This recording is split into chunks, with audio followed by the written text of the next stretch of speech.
a ship, the Cunard White Star line, and heading for the United States. Okay.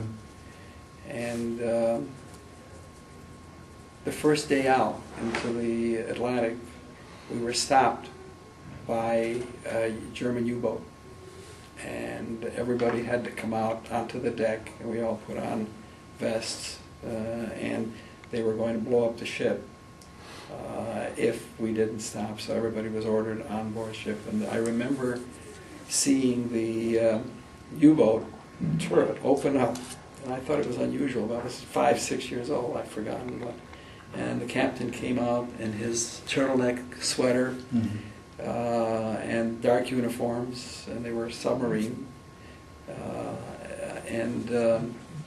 I remember seeing later on, when I was an adult, a German movie called Das Boot, and it was about and it was small and it was smelly, and it was different than the modern nuclear submarines. But anyway, he boarded with several men with guns.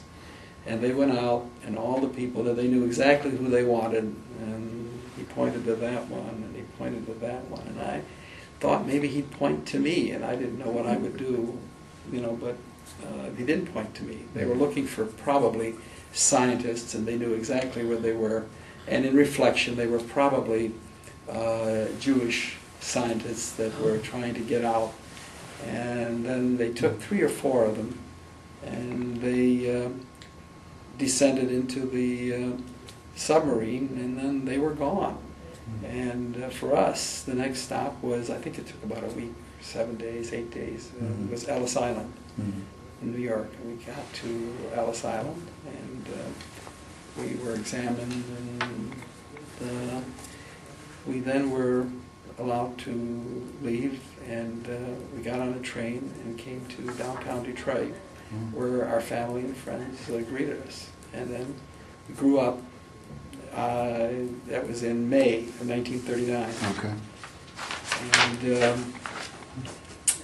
the interesting thing about that was that we spent the summer learning to speak English, and that's how long it took to learn to speak English.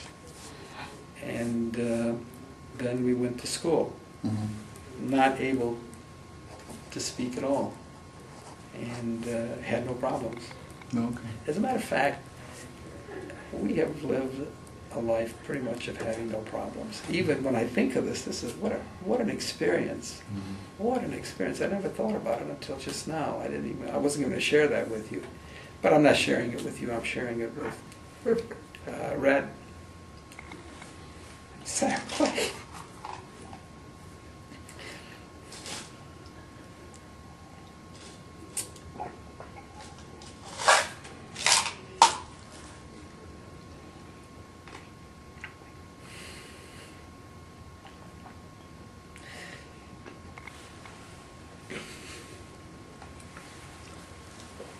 What a life. No, it's fine. It's fine. But this has become something that I didn't expect it to.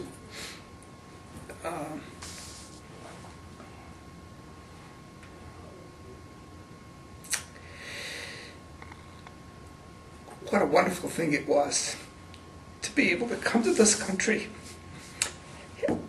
And while I didn't want to be maudlin, I thought it was a blessing, and my brother did too. And we thought that somehow we owed this country something. And that's why I volunteered for the draft. I had an incredible opportunity, and it was a way to pay back. No, I'm all right. No, I'm all right.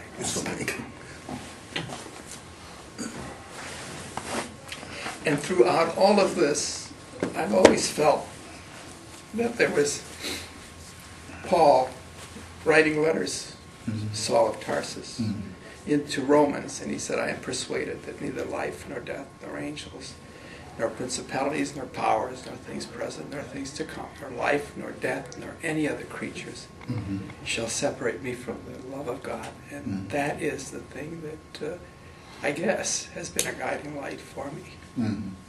God loves us, he really does. Right. And there is a purpose for everything that happens and for everybody. Mm-hmm. I can't understand why some of the things go on in this world. It has nothing to do with me. And why the governor of Illinois, having been elected governor, is in jail and is released on $4,000 bond, and his predecessor is already in jail. And the conduct of some of the people that are in positions of power escape me. I just don't understand it. And Sam Clay and Red, if you see this someday, be the boys your grandpa thinks you are, and your mother and your dad, and you'll be just fine, and grandma. And I love you both. I don't know what else I can tell you, except that I go to the office. This is the 50th year of my practice, and I'm still practicing dentistry. I came here, and there's some patients that were not scheduled, which I will see tomorrow, God willing. Sure. And we're glad you wanted to share your time with us. Well, I'm happy to do it. And now in reflection, this will be put someplace where somebody can look at it. I don't know if I rambled. If I did, I apologize. But I enjoyed doing it, and you're a fine gentleman to have this. And if you go to Beaumont sometime, look up my movie on Sound on Sound, on the congenital hip with Stanko Stanislavich. I think you'll enjoy it. And if you'd like to see some movies or some slides of osteochondrosarcosis, any of the sarcomas, the reconstructions that I have done, that's 50 years of restorative dentistry. Pretty outstanding. I have a couple questions. Sure, Okay. Go ahead. You were during your wartime experience, when you were in Korea. How did that affect your life? I never thought about it. I think it was discipline. I learned things that had to do with medical care and taking care of trauma. And I've been in some situations. We've traveled all over the world. I've taken my son Michael, as he was growing up, to spend time with Mrs. Leake in Africa, and working with herpetologists in South America, and going off on eclipses in various parts of the world, and the disciplines that I have learned about staying alive, I think were important. Okay. I can't complain about anything. Okay. I can say this, that when I separated from the military, there was a person who talked to us about what to do. When you separated, I think that you had a conversation, and they said that you're entitled to go off to and collect some unemployment compensation until you find out what you're going to do. So I did what I was told, and I had a call from, now I'm a doctor. I've spent time in the military. I was a captain. I've been in trauma. I've been in combat.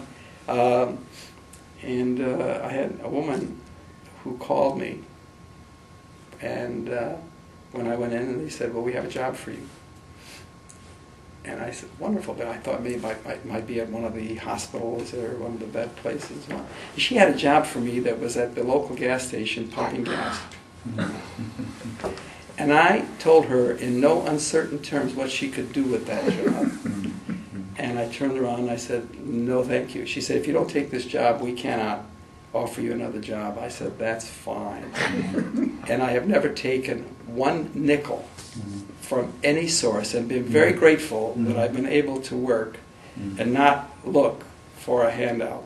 And I didn't think it was a handout because I had just spent 2 years serving in the military, and I thought maybe that would be okay to do that. We in the family have never taken nickel one, and I thank God that we didn't have